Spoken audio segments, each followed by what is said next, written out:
Bueno, en primer lugar, quiero agradecerle a nuestra panelista del día de hoy, a nuestra colega de Argentina, Cecilia Álvarez, por haber tan generosamente preparado esta excelente conferencia que vamos a tener, que como todo lo que estamos haciendo en ALAP en este momento, nos está ayudando para prepararnos y aprender cada día más para rendir nuestro board latinoamericano de perfusión. Esto que ha sido un sueño de muchos y ha sido un trabajo arduo de todos, especialmente de la Junta que forma el board. Eh, Tendremos el primer examen, como ya ustedes saben, el 29 de mayo, en este primer periodo de inclusión, que es muy importante porque ya tenemos muchísima gente inscrita y estudiando, bastante preocupados e interesados para rendir el examen. El examen, como ya hemos explicado otras veces, se puede rendir en 4 oportunidades. 2 veces este año y 2 veces el próximo año.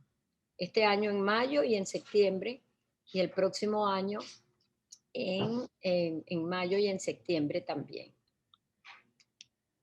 Eh, Como les decía, estas salas de estudios preparadas especialmente para prepararnos, en el día de hoy está entonces Cecilia Álvarez, que trabaja en el Instituto de Cardiología de Tucumán, en Argentina, en la provincia. Y nuestra moderadora será Brígida Guerrevere, que es la directora del programa del board. Vivi, bienvenida y te dejo que continúes. Muchísimas gracias, Alileni. Bueno, es para mí también, como comentó Alileni, un honor estar aquí con Cecilia, una excelente amiga, una persona que siempre ha sido pro a que todos estudiemos, nos preparemos, siempre dándonos ánimos, a veces cuando estamos full de trabajo y que, wow, que se hace un poco cuesta arriba, siempre un mensajito de buena energía de Cecilia que cae muy bien. Así que gracias por parte de Argentina, Cecilia, siempre estar en pro de la educación y haber apoyado tanto a este proyecto del Board Latinoamericano de Perfusión. Te agradecemos muchísimo. Sabemos que hoy vas a compartir el tema de tormenta de citoquinas. Es un tema que, si bien es un tema profundo, Cecilia nos los va a condensar en las partes más importantes que todos debemos saber, porque nos vemos enfrentados todos los días a elevación de citoquinas nada más por entrar en circulación extracorpórea. Es una charla bien compacta, amena, tendremos al final las preguntas y ya les voy a explicar cómo va a funcionar el día de hoy. Esto que ven en pantalla es la sala de estudio del Board Latinoamericano de Perfusión y la página del Board. Arriba tenemos la sala de estudio, se ha ido actualizando. Como es un blog, no nos permite cargar documentos como tal, pero sí uno le da el clic y te lleva un link y a veces sucede que dice documento protegido. Solamente denle clic y nosotros todas las noches estamos dando todos los accesos. No es nada especial de que haya que darle acceso a ciertas personas, sino que es por la modalidad de la página. Entonces, yo, por ejemplo, me conecto en la noche y veo que hay 10, 15 personas que quisieron ver fisiología renal y entonces se le da clic y así lo pueden descargar. Más adelante cambiaremos a algo más ameno. También hemos actualizado en la página que está abajo, que es la del Board Latinoamericano de Perfusión.com. Ahí está todo incluido desde cómo son los requisitos, cómo se inscriben las personas, cómo podemos estudiar. Hay varias guías de estudio y anoche colocamos 2 exámenes más. Habían unas preguntas que estaban no equivocadas, sino que tenían como por decir, la hoja de respuestas, al parecer se traspapelaron, por ejemplo, la 10 y la 9. Entonces ya eso fue arreglado, lo que está perfectamente bien. Y cualquier duda o aporte que quieran hacer, lo pueden interactuar con nosotros a través de la sala de estudio, dejando un comentario, como ya varios han realizado. Si quieren que repitamos algo, que se dé otra clase otra vez, pudiéramos considerarlo. Estamos cortos de tiempo, pero bueno, estamos dispuestos a que todo salga bien. Se ha añadido algo nuevo a la página del board, que es la pestaña de recertificación, que si bien sabemos que el board consta de 2 pasos, primero la certificación, que es lo que vamos a hacer ahora con el examen, y luego debemos mantener la certificación con la recertificación. Eso es todo un proyecto a mediano plazo, porque primero hay que salir del primer paso, pero si lo quieren ir leyendo, pueden presionar esa pestaña y irse documentando de lo que va a ser la recertificación. Siguiente.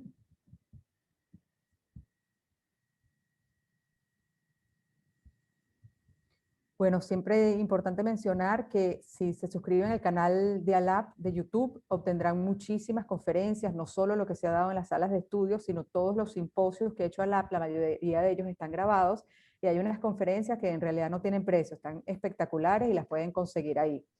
En la página de ALAP, donde dice educación en línea, también hay numerosas presentaciones. Y en la página del board, aparte que les comenté que tenían algunos exámenes también de estudio, que lo pueden complementar con la sala de estudio, hay ciertos documentos de perfusiones especiales, como perfusión aislada de miembro, perfusión con citostático, perfusión en embarazadas también.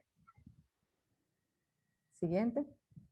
Están todos cordialmente invitados al próximo congreso, que será el segundo congreso de ALAP, que es en Costa Rica, los días 16 a 18.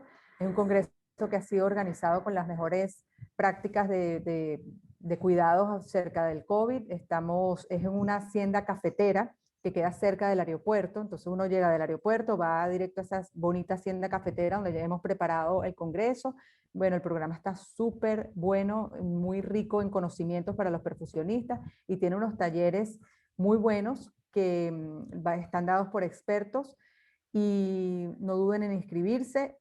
Hay que estar vacunado para poder ir, es lo único. Y bueno, pueden saber que está realizado dentro de los márgenes más altos de seguridad y del turismo dentro de Costa Rica. Esa es la página web, visítenla, ahí ya está el programa está espectacular.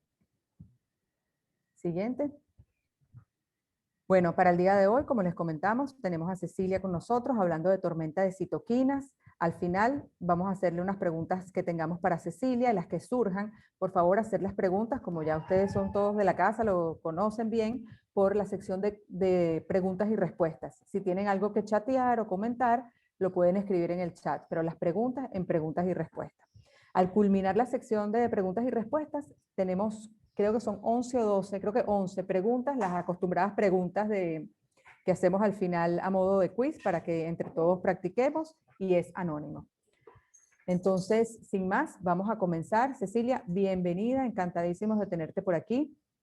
Puedes proceder a darle al botón verde, Ceci, para que compartas tu pantalla. Bueno, se me va la imagen. Le das al botoncito verde, share screen, si no yo lo hago por aquí, no te preocupes, inténtalo, que sí vas a poder. Ahí, ya lo estamos viendo, perfecto. Bueno. Entonces, Alilén y yo vamos a cerrar los micrófonos, estamos por aquí, y en lo que tú termines, Cecilia, pasamos a conversar un rato más acerca de Vale, gracias, Cecilia, perfecto. Vemos full screen. Bueno, buenas noches a mis colegas latinoamericanos. Les agradezco las palabras afectuosas que han tenido tanto Alileni como Vivi para conmigo. Por supuesto que el afecto es también mío hacia ellas, y les agradezco realmente la amable invitación para compartir este tema, y sobre todo la confianza que han tenido en mí, porque yo soy enfermera perfusionista y no soy inmunóloga, ¿no? Bueno, entrando en el tema, vamos a decir que la tormenta de citoquinas es un tema que atrajo la atención, ha captado la atención de la comunidad científica.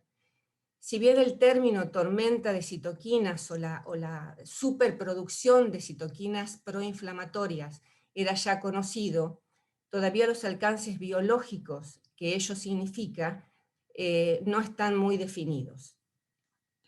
En 1993, un grupo de médicos de Boston van a adoptar el concepto y el término tormenta del desierto, con el que se designó el conflicto aéreo terrestre en la guerra de Irak, y lo van a adoptar y lo van a usar para describir la enfermedad Ingerto-Wesper y definir de esta forma tormenta de citoquinas.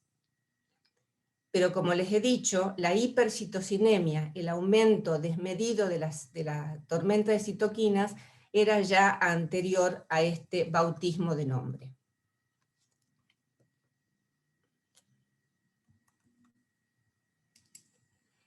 Y cuando comenzamos a hablar por primera vez, o empezamos a describir por primera vez la tormenta de citoquinas.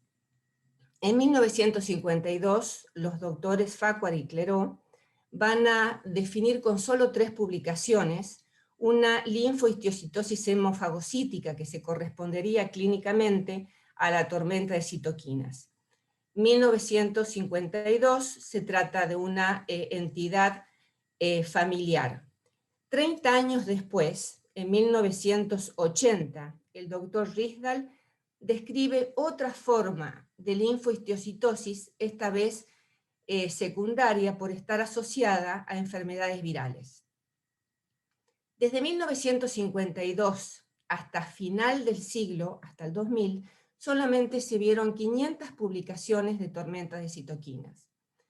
Del año 2000 hasta el 2020 van a haber 5.000 publicaciones de tormenta de citoquinas, lo que quiere decir que el 75% de ellas, si ustedes se fijan, han sido del 2010 al 2020.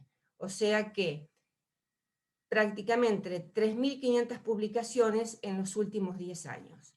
Esto quiere decir que es un tema candente y es un tema que realmente atrae y preocupa a la comunidad científica. También podemos ver las siglas MAS, que se refieren también al síndrome de citoquinas cuando está relacionado con las enfermedades autoinmunes. MAS quiere decir síndrome de activación de macrófagos. Pero, ¿qué es una tormenta de citoquinas? Una tormenta de citoquinas, si nosotros vamos a cualquier buscador de internet, vamos a ver que también se llama hipercitocinemia.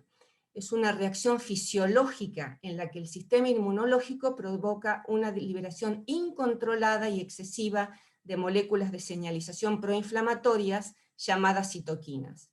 Van a ser parte de la respuesta inmune del cuerpo a las infecciones y su liberación repentina en grandes cantidades puede causar insuficiencia orgánica, multisistémica y muerte.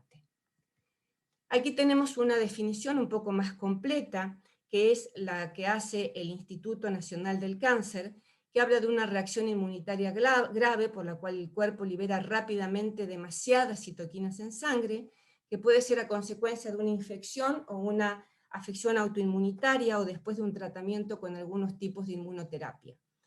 Los signos y síntomas que ellos refieren son fiebre alta, inflamación, cansancio intenso y náuseas. Algunas veces la tormenta de citoquinas es grave o pone en peligro la vida y quizás cause falla de múltiples órganos. Lo cierto es que la tormenta de citoquinas involucra a varias especialidades: médicos neonatólogos, médicos pediatras, oncólogos, inmunólogos, reumatólogos, cirujanos cardiovasculares. Entonces no hay una definición que realmente conforme a todos. Y se proponen criterios de diagnóstico, que son los niveles elevados de citoquinas circulantes, los síntomas inflamatorios sistémicos agudos, la disfunción orgánica, renal, hepática o pulmonar. Los niveles elevados de citoquinas circulantes son realmente muy difíciles de medir porque las citoquinas no están en la circulación, sino que están en los tejidos. Pero bueno, es lo que ellos proponen. Otros, en cambio, dicen que sería algo más simple pensar en síntomas y signos de más fácil acceso, como puede ser la fiebre que no responde al tratamiento o también la citopenia. Y después de que tenemos esos signos y síntomas simples, empezar a pensar en tormenta de citoquinas y seguirlos de pruebas más complejas que nos van a llevar a un diagnóstico certero y final. Pero bueno, ¿qué es en realidad una inflamación? ¿Qué es la que va a estar presente y la que va a estar en curso durante la tormenta de citoquinas? La respuesta inflamatoria es una respuesta protectora que tiene nuestro organismo ante una noxa. La respuesta inflamatoria es una respuesta protectora y de eso Eso lo tenemos que tener claro y no lo tenemos que olvidar. La respuesta inflamatoria, muchos la definen como universal, estructural y proporcional. Universal porque ataca todo y no respeta nada. Estructural porque afecta a tejidos y órganos. Y proporcional porque es proporcional al tiempo en el cual el agente agresor está atacando y también a la agresividad de este patógeno. Por otro lado, tenemos al huésped. Y hay factores del huésped que también van a decidir la inmensidad o no de esta respuesta inflamatoria, que son el sexo, la edad, la raza, las comorbilidades y, por supuesto, la genética. Una vez que el estímulo agresor está en nuestro organismo, puede producir una respuesta local proinflamatoria y, como contrapartida, una respuesta local antiinflamatoria. Si los mediadores toman la circulación, vamos a tener entonces producción sistémica de mediadores proinflamatorios y, para balancear la situación, producción sistémica de mediadores antiinflamatorios. De la interacción de lo proinflamatorio y lo antiinflamatorio podemos tener una reacción sistémica muy diferente. Podemos tener un SIRS, que es un síndrome de respuesta inflamatoria sistémica. Podemos tener un CARS, que es un síndrome de respuesta antiinflamatoria compensadora, y en el mejor de los casos vamos a tener una respuesta moderada, que va a ser el MARS. En el SIRS, lo que va a primar va a ser la hiperinflamación, los mediadores proinflamatorios. En el CARS, como va a ser una respuesta antiinflamatoria compensadora, vamos a tener un sistema inmune deprimido, en donde van a haber pocos leucocitos y pocos macrófagos. Y en el MARS, como les dije, en el mejor de los casos, estas situaciones van a estar compensadas y la respuesta final va a ser la cura del paciente. Dentro de un marco inflamatorio van a haber diferentes mediadores que van a estar activados. El endotelio y el glicocálix van a estar activados y esto va a llevar a que se pierda el estado de equilibrio que prima en el órgano más extenso que tenemos en el organismo, que es el endotelio. Las funciones de equilibrio van a estar van a estar inclinadas hacia lo procoagulante, hacia la antifibrinolisis, hacia la procoagulación, hacia la vasoconstricción, va a haber adhesión leucocitaria y también va a haber aumento de la permeabilidad vascular. Van a estar activadas las células, distintos tipos de células, macrófagos, neutrófilos, células asesinas naturales, linfocitos B y linfocitos T. También van a estar activadas el sistema de cascadas, coagulación, fibrinolisis y complemento, que es un sistema de proteasas. Va a haber activación del sistema neuroendocrino, va a haber producción de radicales libres que van a producir daño vascular, pulmonar y cardíaco, y también va a haber producción de endotoxinas que van a estar en la pared bacteriana y que ellas mismas también van a producir aumento del complemento y de las citoquinas. Y por supuesto se van a activar las estrellas de esta noche, que son las citoquinas. Van a haber producción de citoquinas proinflamatorias y citoquinas antiinflamatorias. ¿Pero qué son las citoquinas? Las citoquinas son proteínas que van a actuar mediando la comunicación entre las células. Cuando esta comunicación es en la misma célula que las produce, o sea, actúan en la misma célula que las está produciendo, se va a hablar de una comunicación autocrina. Cuando lo hacen en la célula de al lado, la comunicación va a ser paracrina, y cuando lo hacen a distancia, va a ser una comunicación endocrina. Van a ser producidas por macrófagos, van a ser producidos por linfocitos y, por supuesto, a no olvidarse de las células endoteliales, que son las productoras del 50% de las citoquinas. Van a tener una vida media corta, y esto también dificulta su dosaje. Van a cumplir funciones de diferenciación y maduración en las células del sistema inmunitario y son efectores directos, quiere decir que no necesitan de nadie para actuar, actúan ellas directamente. Van a ser antagonizadas de dos formas, o las que van o bloqueando el receptor de la citoquina, o si no, los que van a inhibir la citoquina uniéndose a ella. O sea, o bloquean el receptor o inhiben la citoquina uniéndose a ella. Bueno, tenemos acá un patrón de linfocitos helper, pero antes quiero decir que en nuestro organismo tenemos dos sistemas inmunes. Vamos a tener un sistema inmune innato, que es aquel con el cual nacemos y que va a ser la primera barrera contra el patógeno. Este sistema inmune innato va a estar comprendido por macrófagos, por neutrófilos y por linfocitos natural killer. Esta va a ser la primera barrera, repito, contra el patógeno, el sistema inmune innato. Después vamos a tener otro sistema inmune que va a ser el adquirido, el que vamos a ir adquiriendo con el paso de los años, con el contacto de con diferentes patógenos, enfermemos o no. Y también este sistema inmune va a ser el que vamos a adquirir, por ejemplo, con las vacunas.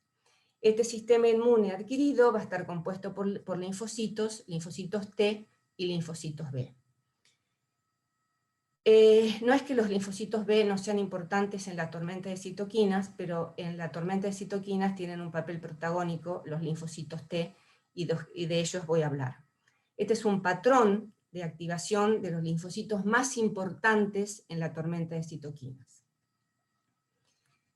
Si se activa el linfocito helper 1, vamos a tener producción de interleuquina 2 e interferón gamma. El interferón gamma es un altísimo productor de macrófagos. La activación del linfocito helper 2 va a estar relacionada con la respuesta necesaria para la curación. El macrófago fagocita, reconoce al patógeno, lo fagocita y de esa forma lo elimina. El linfocito helper 2 va a producir interleuquinas 4, 5 y 13 y activación de eosinófilos y basófilos. Pero cuidado, este linfocito helper 2 va a producir una respuesta inmune exagerada, desmesurada, va a perpetuar la inflamación y además va a producir una activación del endotelio. La activación del linfocito helper 2 está asociado a la gravedad de la tormenta de citoquinas. Si se activa el linfocito helper 9, el linfocito helper 9 es el que produce la interleuquina 10, y la interleuquina 10 es la interleuquina antiinflamatoria por excelencia. El helper 17 está asociado a las enfermedades autoinmunes, el aumento del linfocito helper 17 va a estar asociado con las enfermedades autoinmunes, y después tenemos el linfocito citotóxico, que este va a producir perforina y gran enzima y va a estar relacionado con la apoptosis celular y va a ser el que va a eliminar el antígeno. Si este linfocito citotóxico está deprimido, puede haber una producción infinita de linfocitos T. ¿Y quién es el que puede deprimir la producción de este linfocito? La interleuquina 18. No digo esto para que lo recuerden, sino que yo lo digo simplemente para que ustedes puedan tomar conciencia de lo compleja que es la tormenta de citoquinas y en realidad lo compleja que es la reacción inflamatoria. La tormenta de citoquinas se puede activar como consecuencia de múltiples causas, es multicausal.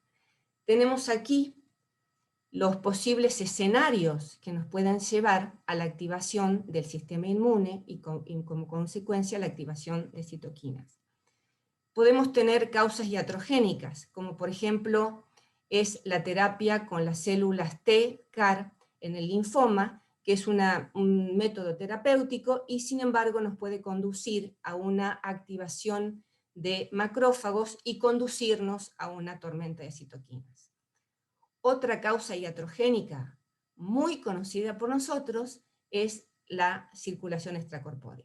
es un método que nosotros vamos a utilizar para curar la enfermedad cardiovascular y sin embargo nos puede producir una reacción inflamatoria y una tormenta de citoquinas. Otras pueden ser las enfermedades autoinmunes, otros los patógenos, tanto los bacterianos como virales, y entre los virales tenemos hoy el SARS-CoV-2 que nos ocasiona el COVID por el que estamos pasando. Y también el cáncer puede ser causa de tormenta de citoquinas. Estas situaciones nos llevan a lo que hablamos anteriormente, a la activación del sistema inmune, tanto adaptativo como el innato, y entonces se activan los macrófagos, se van a activar los linfocitos y vamos a comenzar la producción de citoquinas. Y acá tenemos la producción de citoquinas. Interleuquina 1, interleuquina beta, la alfa, la beta, el interferón gamma, la interleuquina 6, la interleuquina 17, también va a haber activación del complemento, activación de quimoquinas. Y esta activación de la tormenta de citoquinas, les repito que los niveles, hay niveles fisiológicos de citoquinas necesarios para la curación, va a estar regulada por dos factores. Los reguladores negativos, los que van a frenar la tormenta de citoquinas, van a ser la interleuquina 10 y los receptores bloqueadores de la interleuquina 1. Y lo que va a producir la superactivación de la tormenta de citoquinas va a ser un reconocimiento inadecuado del patógeno. Y este reconocimiento desordenado e inadecuado va a exacerbar la producción de tormenta de citoquinas. Ustedes ven acá en celeste clarito que van a ver los productos que la farmacia ha desarrollado para bloquear o antagonizar cada una de las citoquinas. Si la situación prosigue, podemos tener también la activación de segundos mensajeros, como tenemos acá el NF-κB, que van a activar el núcleo de la célula y de esta forma va a seguir perpetuándose la producción de factores inflamatorios y de citoquinas. Toda esta situación nos puede llevar a una activación sistémica, a una falla multiorgánica y en el peor de los casos a la evolución detrimental del paciente y a la muerte. Volvemos a ver acá las causas iatrogénicas y las causas inducidas por patógenos, sean virales o bacterianos, y de este lado tenemos los productos que la farmacia utiliza para frenar y contrarrestar la tormenta de citoquinas. Bueno, este cuadro, quédense tranquilos que no lo voy a mencionar entero, pero este cuadro nos muestra que el reconocimiento de citoquinas, y les puedo asegurar que año a año podemos encontrar muchas más citoquinas, porque se descubren y se describen muchas más citoquinas. La teoría molecular descubrió en estos últimos años un abanico de ellas, no solamente las descubrió por el nombre, sino también día a día va descubriendo distintas funciones y diferentes acciones que ellas van haciendo.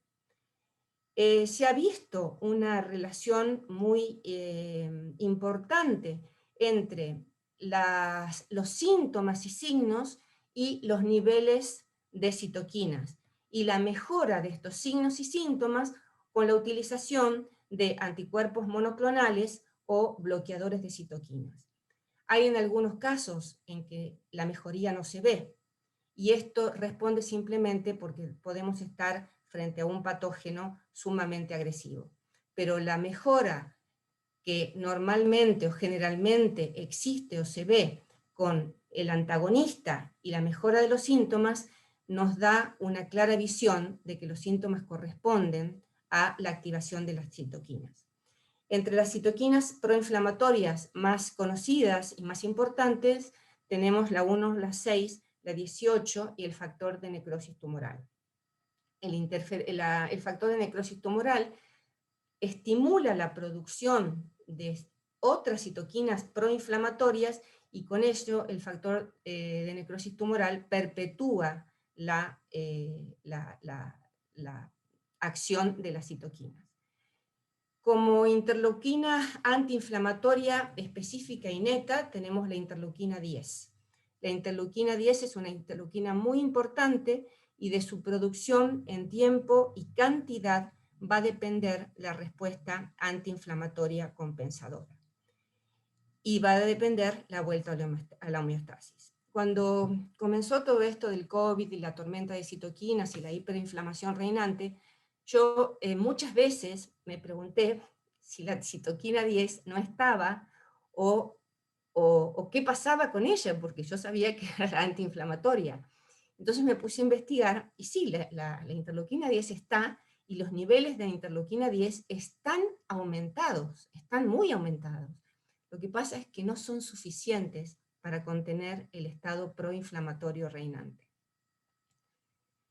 Vamos a mencionar también a las quemoquinas, que las quemoquinas son de las familias de citoquinas y también tienen mucha importancia mucho poder quimiotáctico y son las que van a guiar en la respuesta inflamatoria los linfocitos y los leucocitos al lugar de lesión.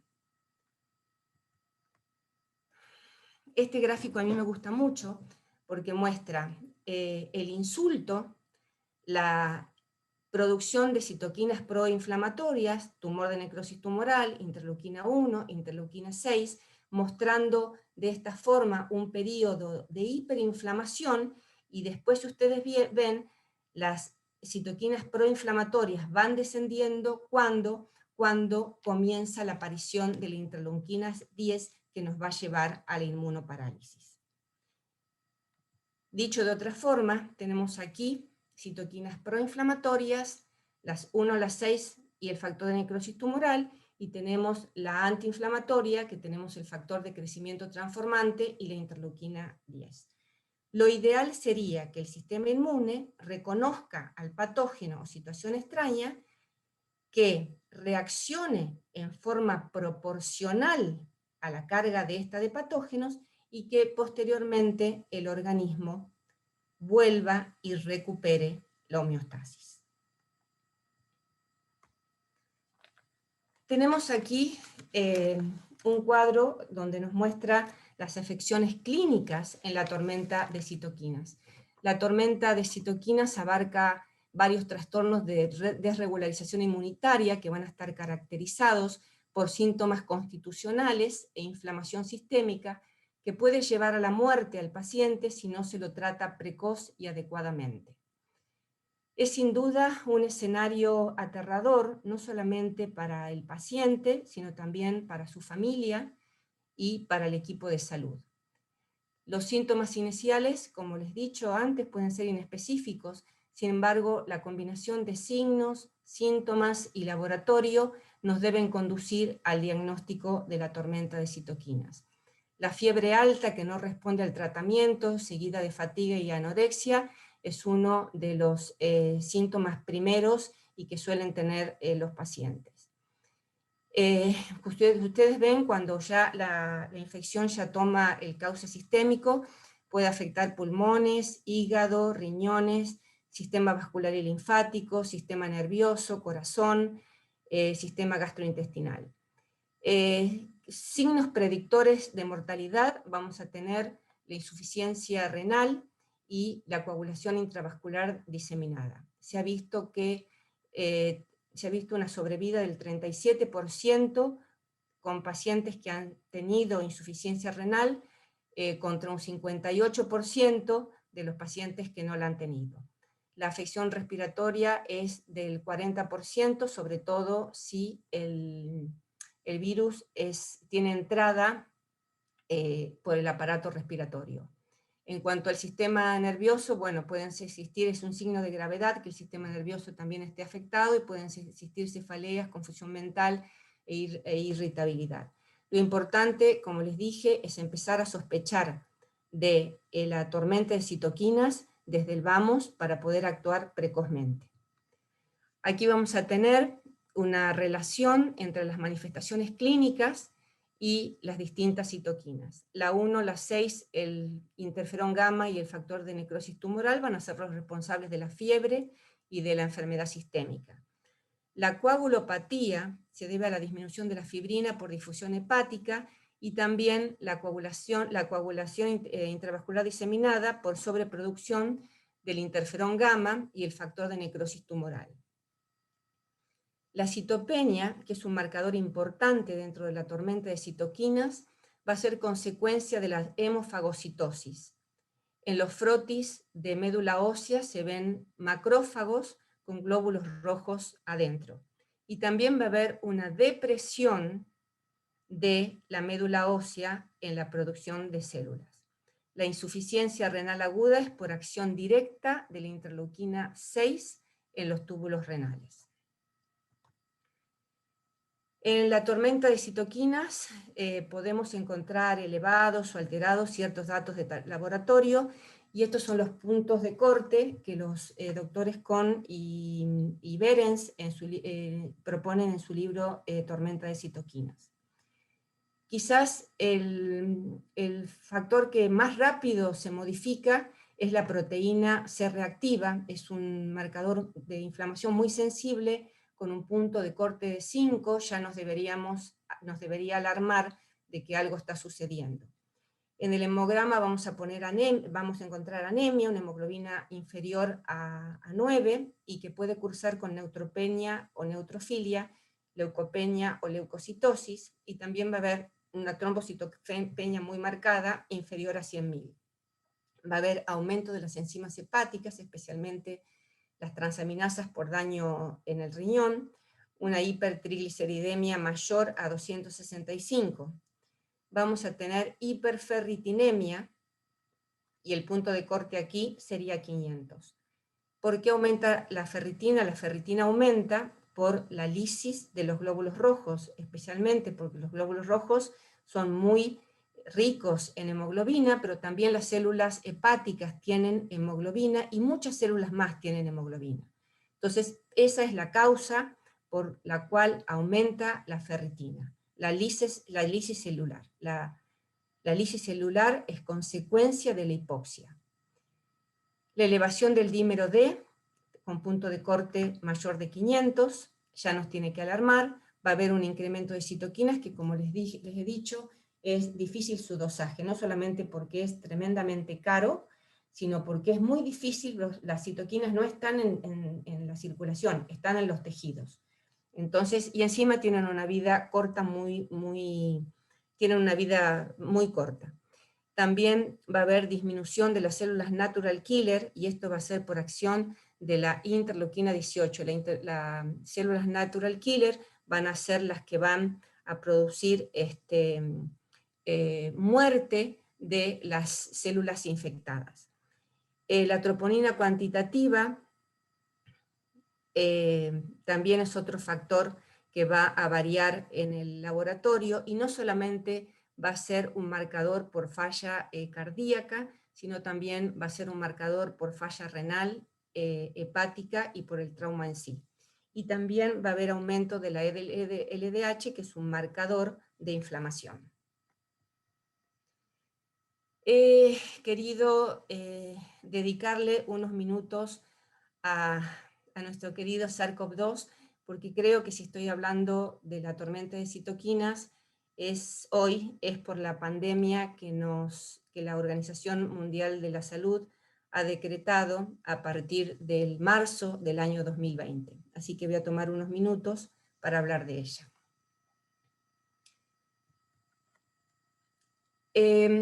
La activación de citoquinas posterior a una infección o la activación de la tormenta de citoquinas en el peor de los casos puede deberse comienza con el reconocimiento de la estructura del microorganismo, al que se llama patrón molecular asociado al patógeno, PAM, y por el lado del sistema inmune van a haber unos receptores que pueden estar en el citoplasma o en la membrana por ejemplo, de los macrófagos, y ellos van a hacer que exista un reconocimiento ordenado entre el patrón molecular del microorganismo, del patógeno, y el receptor del sistema inmune. Cuando estos receptores de las células fagocíticas reconocen este patógeno, se inicia una cascada de activación de citoquinas proinflamatorias y de distintos mediadores. Esta producción temprana de citoquinas es muy importante porque van a regular la duración y la gravedad de la respuesta inmune hasta ese daño. Es una producción de citoquinas proinflamatorias y antiinflamatorias. En este caso, la infección se elimina, hay una vuelta a la homeostasis, el paciente se recupera y el parénquima recupera también su función, y esto nos lleva a la supervivencia de huésped. Por el otro lado, lo que podemos tener es que en otras situaciones ese reconocimiento del patrón molecular y los receptores del patógeno no se producen en una forma tan ordenada y precisa. Esto se retarda y la respuesta inmune va a ser retardada, inapropiada, haciendo que el patógeno prolifere, y en este caso se va a desencadenar una hipercitocinemia con daño tisular y una proliferación desmedida de linfocitos H1 y H2 y también de macrófagos, que lo puede llevar al paciente a la muerte. En este caso, los tejidos dañados van a ser sustituidos por fibrosis y va a haber pérdida del parénquima. Al haber pérdida del parénquima, va a haber pérdida de la función.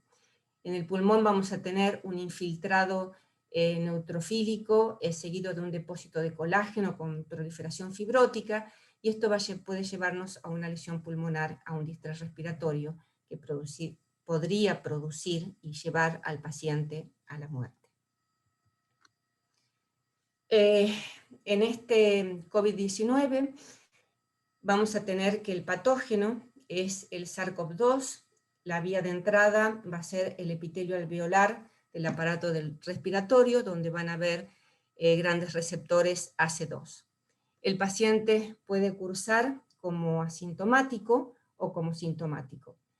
El 80% de las situaciones el paciente va a ser asintomático. Por un lado es muy bueno, pero por otro lado no tanto, porque de ese paciente asintomático es del paciente que nosotros no nos vamos a cuidar. Es el paciente que está por la calle y que para nosotros no representa ningún peligro.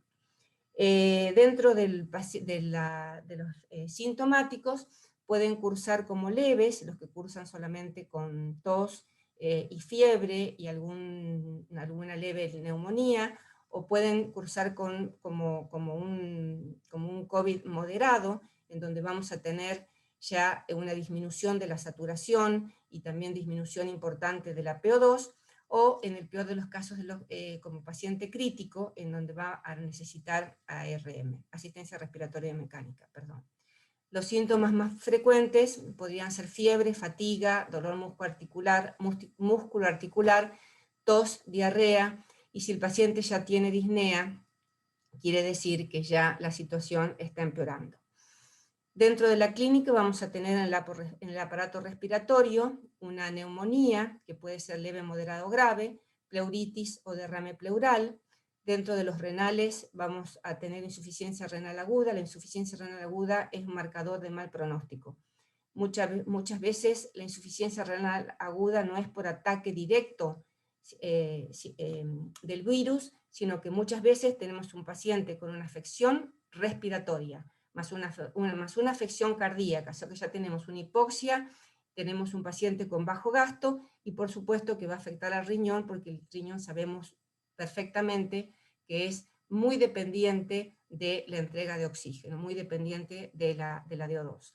Como digestivos vamos a tener gastroenteritis, diarrea, en algunos casos vamos a tener hemorragia intestinal. Cardíacos pueden ser isquemia, injuria miocárdica, miocarditis, muerte súbita, y en los infartos puede haber desprendimientos de placa. Los síndromes neurológicos pueden ser, ya les dije que es cuando el virus ya atraviesa la barrera hematoencefálica, y pueden ser cefalea, confusión mental, anosmia y digeusia, y por supuesto descompensación de las patologías previas. El laboratorio característico y típico del COVID va a ser un aumento de la ferritina. Yo les había dicho antes que el punto de corte era 500. No, acá vamos a tener una ferritina mucho más aumentada. En la histiolinfocitosis hemofagocítica, que también es una tormenta de citoquinas, hay puntos, hay un score que habla de la ferritina inferior a 2000, de 2000 a 6000 y mayor a 6000. Bueno, en el COVID tenemos algunos casos con ferritinas de 4000 y 5000. La ferritina, como les dije, es una consecuencia de la muerte celular. Es una consecuencia de la muerte celular, de la lisis celular y de la liberación de la hemoglobina. Vamos a tener también aquí una anemia muy marcada, ya les dije, por fagocitosis de los macrófagos y por depresión medular, y vamos a tener que dosar el dímero D y el factor de von Willebrand. El dímero D es un fragmento de proteína que se produce cuando el coágulo se disuelve. Y vamos a dosar factor de von Willebrand porque se vio que la tormenta de citoquinas produce un síndrome símil antifosfolipídico. Y el síndrome símil antifosfolipídico es un síndrome en donde el organismo genera anticuerpos que equivocadamente van a hacer que la sangre coagule. Por eso es tan importante dosar estos dos factores. También deberían dosarse interleuquina 1, interleuquina 6 y proteína C reactiva. La prevención primaria de esta enfermedad, a mí siempre me gusta hablar de prevención primaria, está dirigida a evitar la enfermedad, está dirigida a evitar que el paciente enferme, que la persona enferme. Y las acciones que vamos a tener que hacer en este caso son simples: el lavado frecuente de manos, la distancia social, el uso de barbijo con elección correspondiente de acuerdo al grado de exposición que vamos a tener al patógeno. Elegiremos un N95 cuando la situación lo requiera, o un barbijo quirúrgico en otras circunstancias. Y por supuesto la vacunación en cuanto esté al alcance nuestro. Sobre el tratamiento de la tormenta de citoquinas, voy a decir que la presentación de la tormenta de citoquinas puede ser similar, entonces es muy difícil, deberíamos tender a individualizar cada caso. No actuar precozmente y actuar cuando ya la tormenta esté desatada e incontrolable, puede llevarnos a que la terapia que apliquemos ya sea inútil e ineficiente. Los fármacos para el tratamiento de la tormenta de citoquinas se pueden clasificar en corticosteroides, los captadores de radicales libres, los bloqueadores de de factor de necrosis tumoral alfa, bloqueadores de la interleuquina 1, de la interleuquina 6 y los anticuerpos monoclonales. Para nosotros que somos perfusionistas, la terapia de hemoabsorción es una terapia muy conveniente en estas circunstancias. Tenemos que un hemoconcentrador es un macroscópicamente similar al conocido por nosotros hemofiltro. Va a estar compuesto por esferas de polímero poroso compatible, cuya finalidad va a ser absorber los solutos. El hemoabsorbedor absorbe solutos, no hemofiltra. ¿Qué va a absorber? Interleuquina 8, interleuquina 6, interleuquina 1, absorbe el 55% del factor de necrosis tumoral y el 80% de la hemoglobina libre. Absorbe toxinas bacterianas, mioglobina, bilirrubina, algunos antibióticos absorbe, y absorbe también antiagregantes plaquetarios. no absorbe heparina, lactato, ni plaquetas, ni albúmina, ni tampoco factores de coagulación. ¿Cuándo está indicado? Está indicado en cirugías grandes, en pacientes vasoplégicos, con falla hepática, en sepsis, en pancreatitis, en estados inflamatorios en general y por supuesto en COVID. ¿Cuándo comenzar la terapia con un hemoabsorbedor? Cuando los niveles de lactato aumentan y cuando estamos aumentando las dosis de vasopresores sin ningún resultado. El uso, las horas de uso que podemos darle al hemoabsorbedor pueden ser, dicen que son de 8 a 12 horas. Yo sinceramente les digo esto, todo es, yo nunca tuve la posibilidad de usar un hemoabsorbedor, o sea que todo lo que les estoy diciendo es teórico. Hay gente que lo ha usado con buenos resultados hasta 24 horas. ¿Dónde se coloca el hemoabsorbedor? Se coloca después del filtro, del rodillo, y a la salida de la membrana. Acá tenemos el reservorio, el rodillo, la membrana. Bueno, a la salida de la membrana tenemos la línea arterial que vuelve al paciente, y después otra línea sacamos para que vaya al hemoabsorbedor y para que la sangre que pasa por el hemoabsorbedor regrese al paciente. ¿En qué casos lo usamos? En la UCI, durante la circulación extracorpórea, en la terapia de ECMO, y también lo podemos usar en las terapias de reemplazo renal. ¿Qué flujo le vamos a dar? De 100 a 700 mililitros, porque más de eso podría producir hemólisis. Como conclusión, les dejo que la tormenta de citoquinas es realmente una patología muy compleja. Aún en la actualidad, y después de 70 años, no tiene una definición exacta.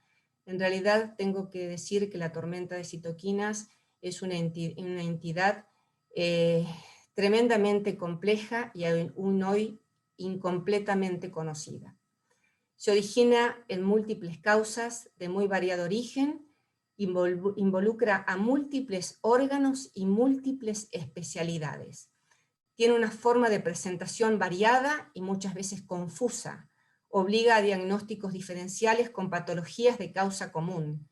Tiene un tratamiento hasta hoy casi dependiente de los síntomas. Es un tema de estudio permanente en el que todavía hay mucho para aprender. Yo creo que después de esta pandemia van a haber muchas más conclusiones sobre este tema. Por último, les dejo una frase de un inmunólogo, Grant Schuller, que dice que el mayor logro de la tormenta es poder reconocerla. Muchas gracias.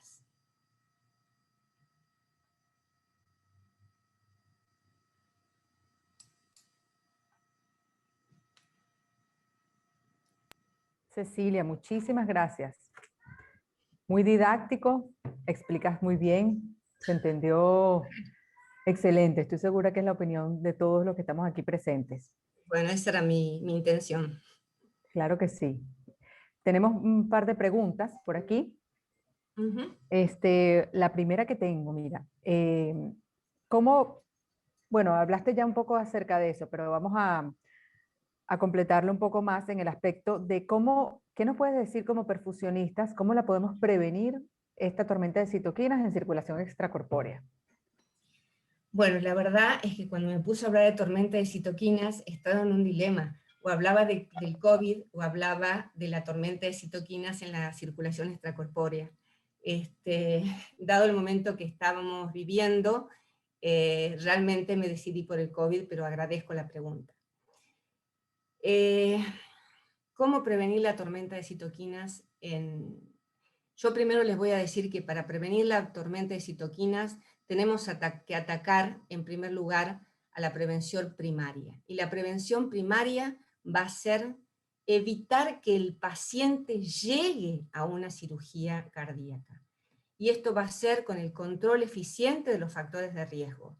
Según los estándares establecidos, mantener los factores de riesgo para evitar que el paciente llegue a una cirugía cardíaca.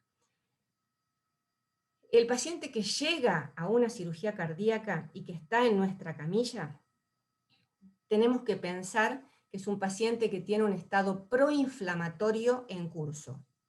¿Por qué? Porque tiene un endotelio en el cual los factores de riesgo han actuado durante años. Entonces ya tiene un estado, que yo lo denomino, es un término mío, un estado de microinflamación. Pero bien, si ya tenemos a ese paciente con ese estado de microinflamación en la camilla, hay muchas acciones que podemos tener y podemos hacer durante la circulación extracorpórea. Algunas que significan mucho dinero y otras significan un buen actuar del perfusionista. La administración de los corticoides se debe hacer según los protocolos de los distintos servicios. Vamos a saber que los corticoides disminuyen la interleuquina 6, la 8, y no actúan sobre la interleuquina 10. La forma de administración será según el servicio. Otro es el uso de antioxidantes, el uso de manitol para barrer radicales libres, que es muy efectivo. Yo lo utilizo, por ejemplo, en el desclampeo. Vamos a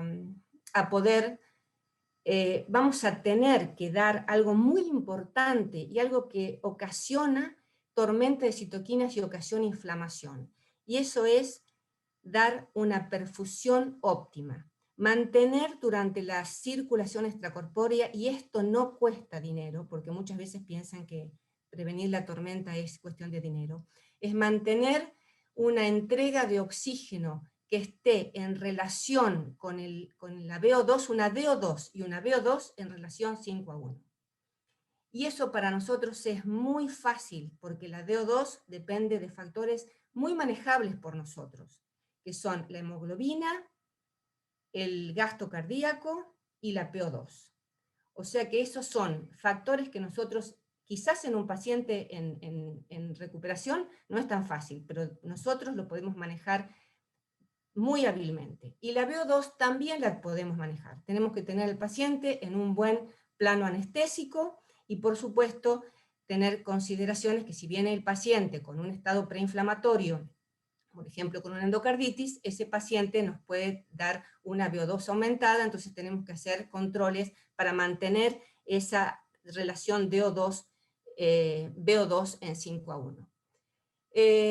Por otro lado, podemos utilizar los hemofiltros. Los hemofiltros, si bien no son grandes, no disminuyen en gran cantidad las citoquinas, pero hay muchos trabajos en donde se han evidenciado que las citoquinas 1 y 6 han mostrado que han disminuido sus valores. Pero el valor del hemofiltro es que disminuye la inflamación por otro lado, porque al disminuir el líquido circulante, mejorar el hematocrito, mejorar la presión coloidosmótica, disminuir el edema, nos está ayudando a disminuir de esta forma la inflamación. Otros pueden ser los circuitos preparinizados, los que tienen la posibilidad de usarlos, porque van a disminuir los complejos heparina-protamina y también van a haber disminución del complemento. Vamos a tender a disminuir la superficie de contacto. Acortemos los tubos, que no haya tubos innecesarios y largos. A veces el cirujano se molesta porque le ponemos la bomba muy detrás de él, pero bueno, hay que acortar la superficie de contacto. Otro puede ser la terapia antifibrinolítica, que también es una terapia relativamente económica. Algo muy importante va a ser disminuir las transfusiones. Disminuir las transfusiones lo vamos a conseguir o con la perfusión autóloga en los pacientes que tienen tiempo y pueden llegar a una cirugía programada. Esto sería muy interesante que lo puedan hacer. También el uso de recuperadores de sangre, y algo muy nuevo ahora es el primado retrógrado autólogo, que hay un artículo muy bueno que ustedes mismos publicaron en la última revista en Bomba, que es algo muy simple de hacer, y De también Juan Blanco, de un español, Juan Blanco.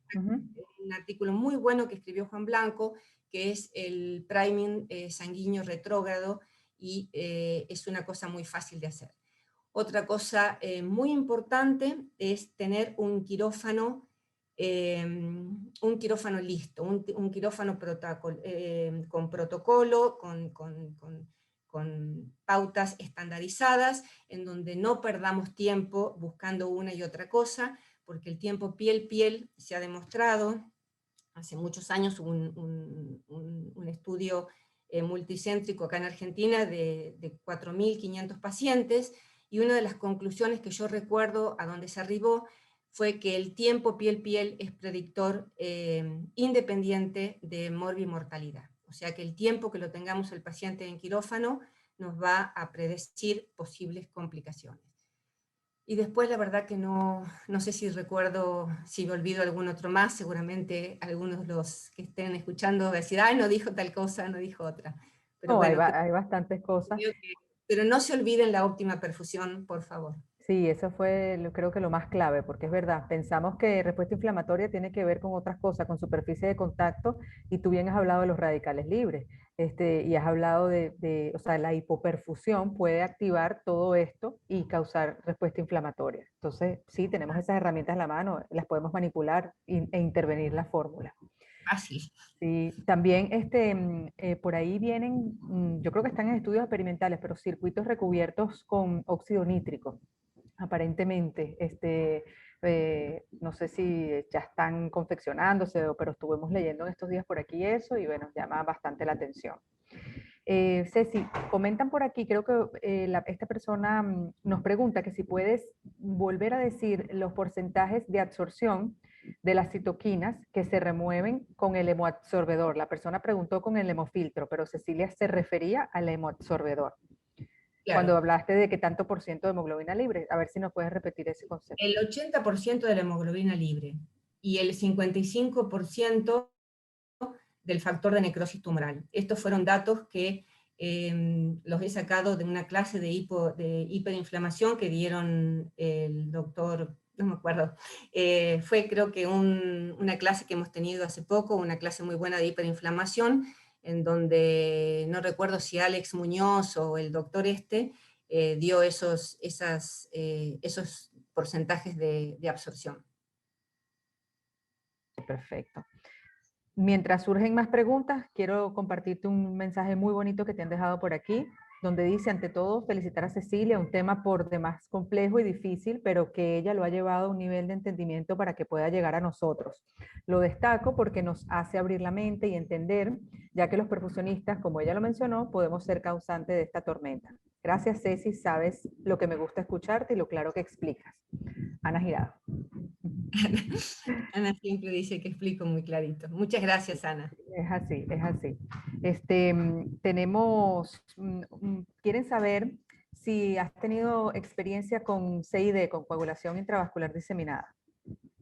No he tenido ninguna experiencia con CID, y también les voy a decir que, te los digo para que no se sientan mal si trabajan con poco, pero yo no tengo síndrome vasoplégicos en mis pacientes, no tengo reacciones inflamatorias en mis pacientes, y trabajo solamente con las cosas que yo le digo.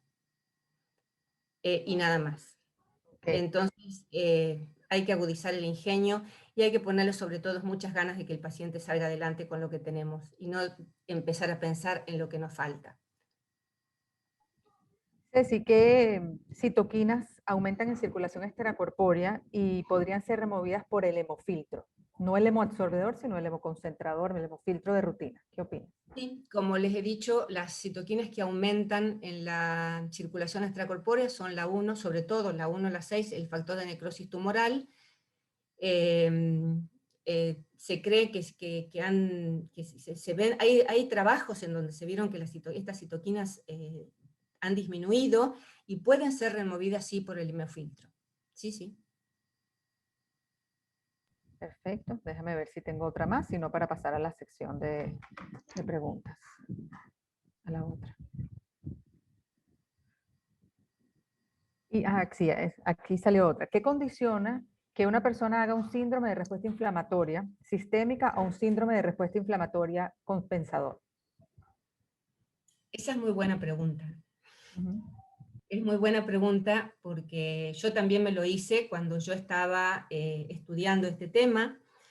Y si ustedes recuerdan ese gráfico que yo les he puesto de los linfocitos, ustedes vieron que había distintos linfocitos helper.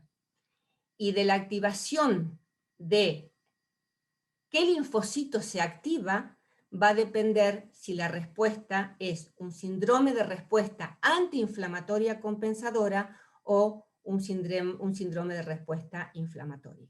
Ahora, ¿qué condiciona que prolifere la activación de uno u otro linfocito? Esto no se sabe. Porque como les dije, hay muchísimo por aprender y muchísimo por investigar sobre eso. Pero teóricamente es el linfocito que se activa el que determina qué tipo de síndrome vamos a tener. Y el linfocito H2 está íntimamente relacionado con el COVID y con la gravedad de la situación. Ok. Alex estuvo por aquí, yo no lo veo en el panel ya, pero sería interesante comentar que el hemoabsorbedor funciona cuando se satura. Lo que quiere decir es que no va a eliminar completamente la interleuquina 10, por ejemplo, ni te va a dejar depletado de interleuquinas y de citocinas. Lo que hace es que equipara las cargas, por así decirlo, entre la sangre y el hemoabsorbedor. Cuando esto deja de suceder, se piensa que está saturado y que deberías colocar otro. Entonces, en ningún momento te va a quedar depletado como tal de una de ellas, porque entendemos que necesitamos citoquinas, tanto las buenas como las malas, para funcionar. Y no quisiéramos que, por ejemplo, la 10 se eliminara en su totalidad. Entonces, esto es algo interesante a saber con los hemoabsorbedores. Nosotros por aquí lo hemos usado en casos complejos y mira, la respuesta es impresionante. El otro día tuvimos un caso que entró con 11.000 blancos y 3 de lactato, un lactato capilar que utilizamos acá. Y entonces entramos a bomba con el hemoabsorbedor y a la hora el paciente tenía 2.1 de lactato. Y a la segunda hora más, una cirugía muy compleja, había bajado a 2.1, o sea, bajó hasta 1, de 2, de 3 a 2 y después a 1.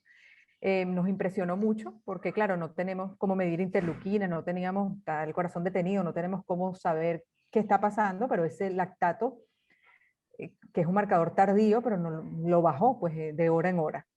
Entonces sí, entiendo que es un producto que yo creo que nos va a ayudar muchísimo a los perfusionistas, va a complementar también al hemofiltro, uno no sustituye al otro, No. como bien comentaste.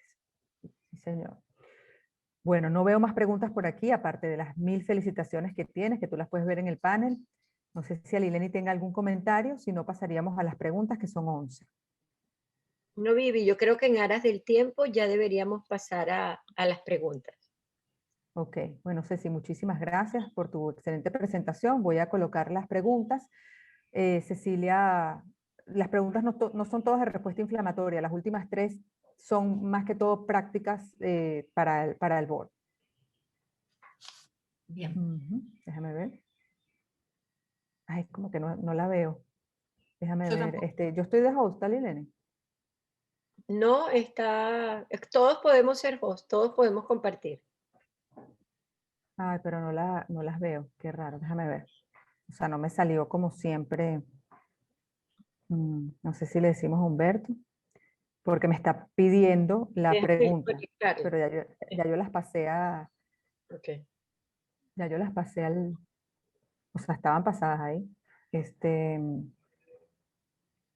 qué raro. ¿Tienes otra pregunta, Vivi, por allí? Si quieres, mientras yo voy solucionando esto, déjame ver.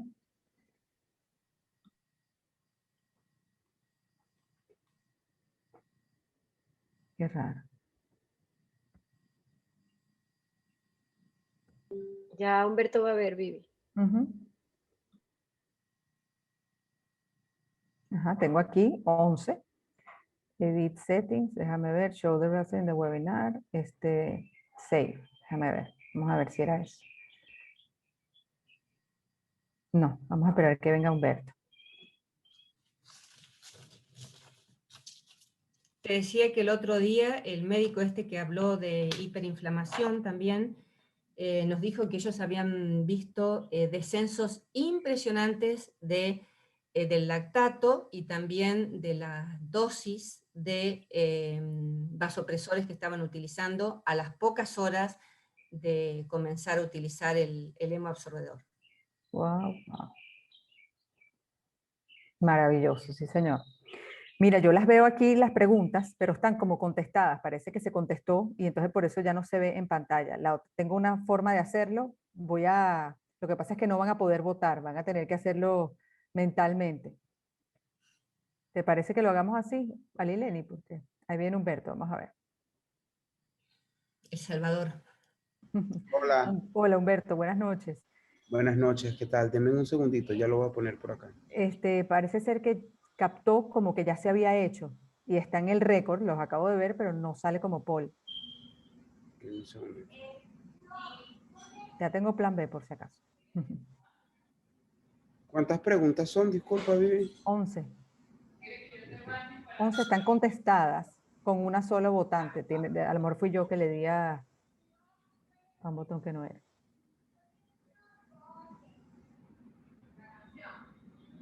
¿Las ves? Sí, ya veo, estoy viendo, pero Sí, yo creo que no se va a poder. Voy a tener que proyectar. déjame ver si me das 2 minuticos, trato de solucionártelo. Ok, perfecto. De todos modos es bueno que sepan que en el canal de YouTube está esa conferencia. No, ya sé cuál, no se va a poder porque las preguntas están puestas tipo survey, no están en la sección de polls. No lo vamos a poder hacer, al menos que me dé suficiente chance de copiar todas las preguntas nuevamente.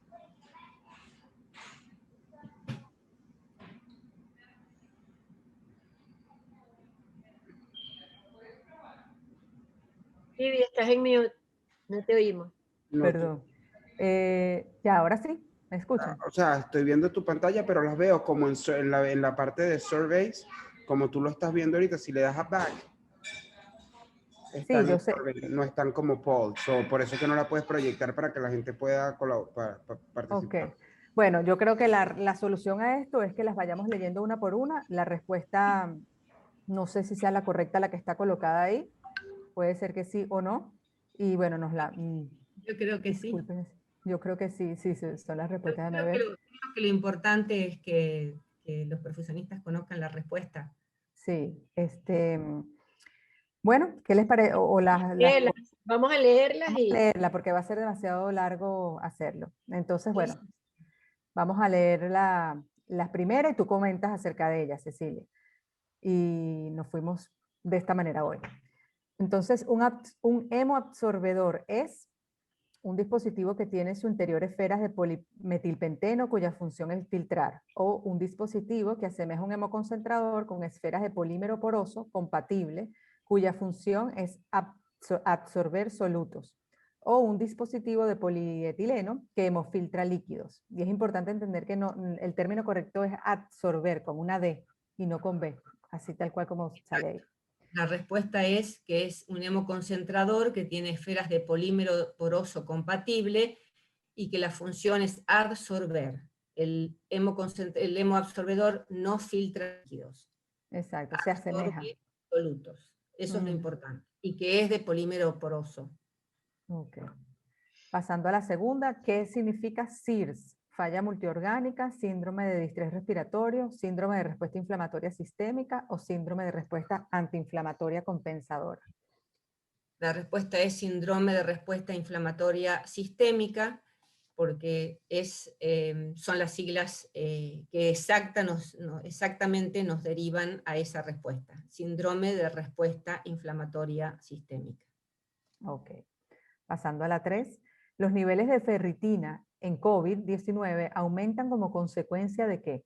De difusión del endotelio, de fiebre y anorexia, disminución de la fibrina o de destrucción de los glóbulos rojos y muerte celular.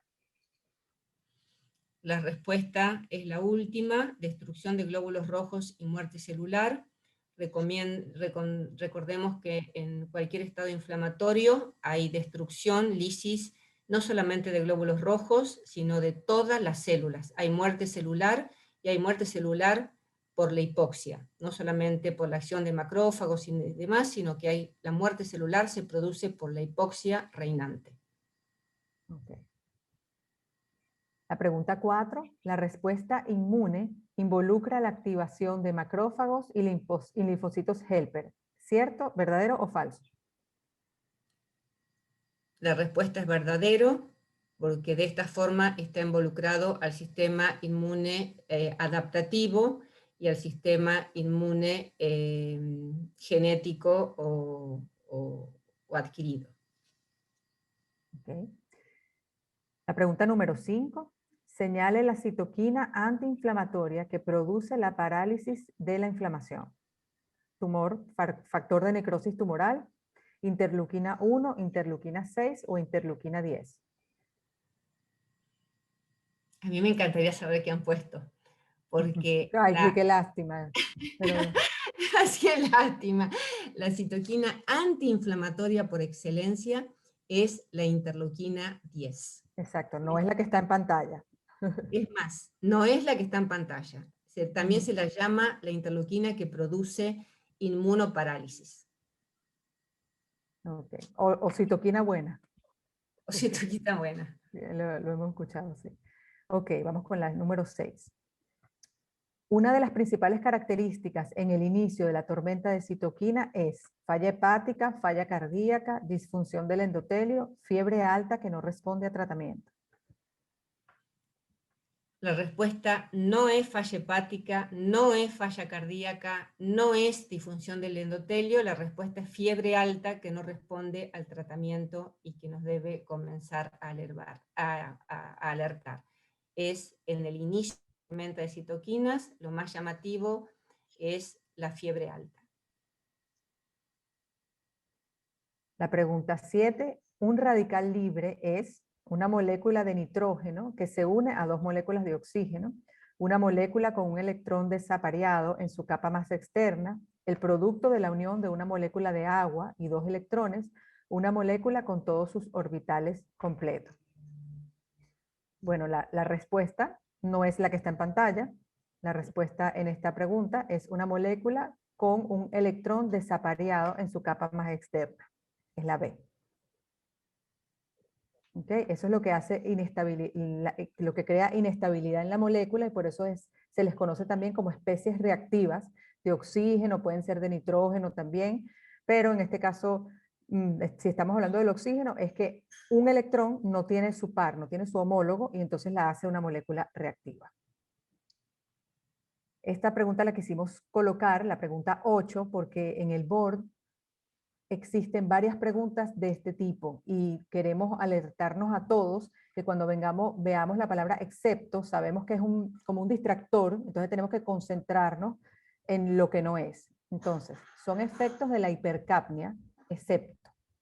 Eleva la meseta de autorregulación, eso es cierto. Eleva la presión de perfusión cerebral, es cierto, la hipercapnia vasodilata las carótidas, aumenta el CO2, vasodilata las carótidas y aumenta el flujo cerebral, lo vemos en pH stat. Por ende, eleva el flujo sanguíneo cerebral, ¿cierto? Y no disminuye la presión intracraneana, todo lo contrario, por el hiperflujo causado por la dilatación de las carótidas y el aumento del CO2, aumentaría la presión intracraneana. Entonces esa sí es la respuesta correcta. Vamos con la 9. No tengo ni idea cómo se contestó esto. No tengo ni idea.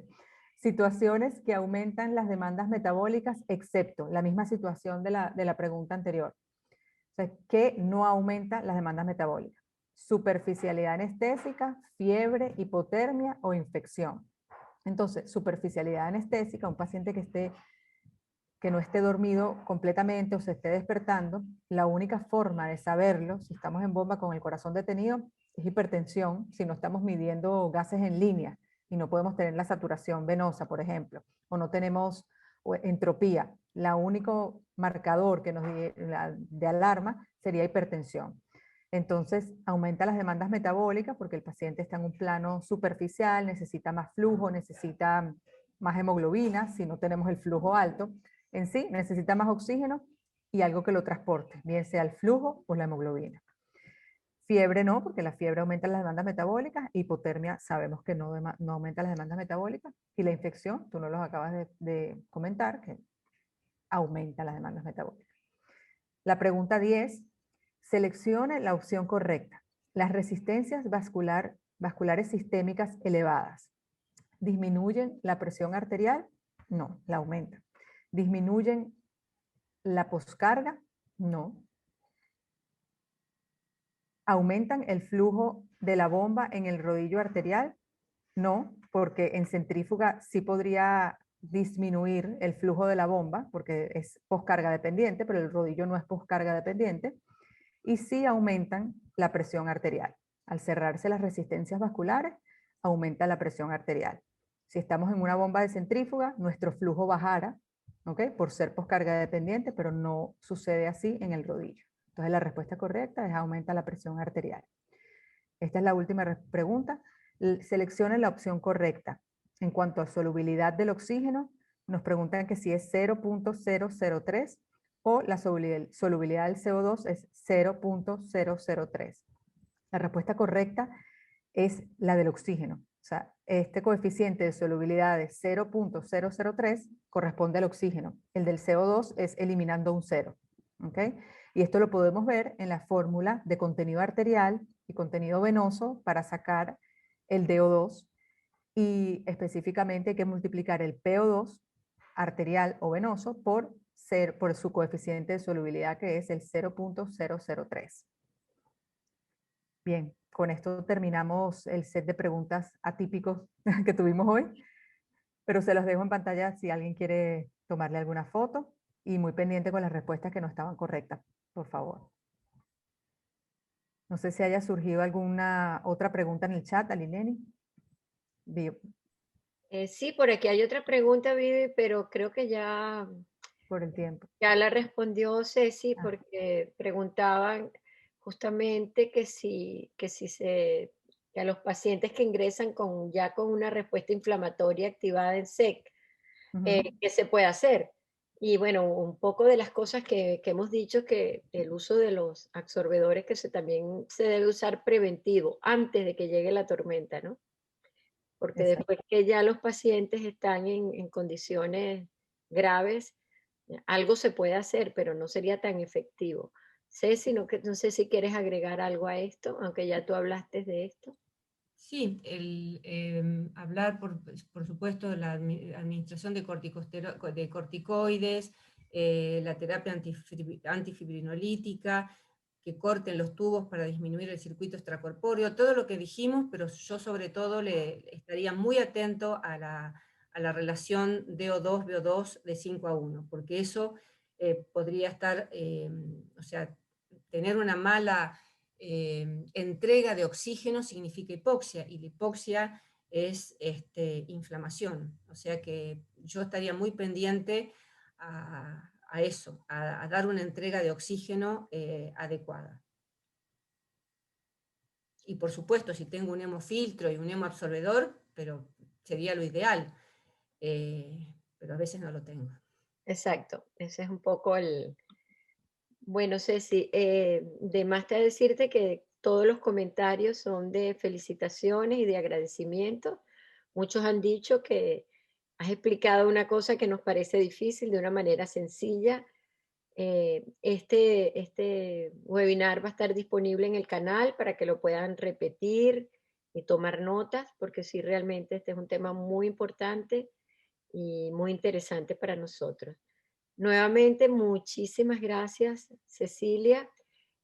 Lo seguimos animando. Quedan 17 días para tomar el examen. Ya hay varios inscritos, hay bastantes personas inscritas. Muchos inscritos.